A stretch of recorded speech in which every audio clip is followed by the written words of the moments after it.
সব আপুদের একটা কমন প্রশ্ন হচ্ছে, ডিডারমা যেহেতু ভিয়েতনামের প্রোডাক্ট, গুগল সার্চ করলে কেন ভিয়েতনামের কোম্পানি শো করে না? তাছাড়া ভিয়েতনামের মেয়েদের কোনো পোস্ট কেন দেখতে পাই না?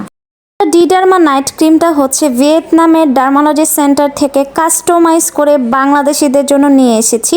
তাছাড়াও হচ্ছে এটার অথরাইজড ডিস্ট্রিবিউটর শুধুমাত্র আমরা। আপনারা যখন এটার বারকোডটা স্ক্যান করবেন, এটা শুধুমাত্র আমাদের পেজ শো করবে, অন্য কোনো পেজ শো করবে না, বিকজ তারা এটা নিয়ে আসে নাই।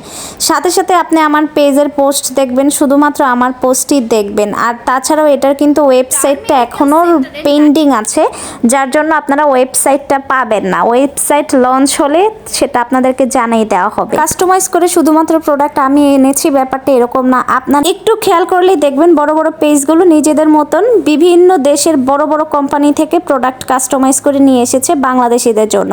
আর এটাও ডিডারমাটা সেম ভিয়েতনামের বড় একটা কোম্পানির সাথে ডিল করে এই প্রোডাক্টটা আপনাদের জন্য নিয়ে এসেছে। অ্যাজ লাইক বাংলাদেশে কোনো গার্মেন্টস ফ্যাক্টরিতে কাপড় কোয়ালিটি ভালো হলে বিদেশিরা তাদের নিজেদের মতো যেমন কাস্টমাইজ করে প্রোডাক্টগুলো ইম্পোর্ট করে, আমরাও সেমভাবে বড় বড় কসমেটিক্স কোম্পানিগুলোর সাথে ডিল করে এই প্রোডাক্টগুলো নিয়ে আসি। কারণ হচ্ছে তাদের ফর্মুলেশন, যে ফর্মুলেশনগুলো বাংলাদেশে পাওয়া অসম্ভব, তাদের কোয়ালিটি বানানোর ফুল প্রসেস যেটা আমাদের দেশের পক্ষে কোনো দিনই সম্ভব না, এবং বিদেশে সেটা খুব সুন্দরভাবে মেনটেন করে, যার জন্য এগুলো নিয়ে আসা।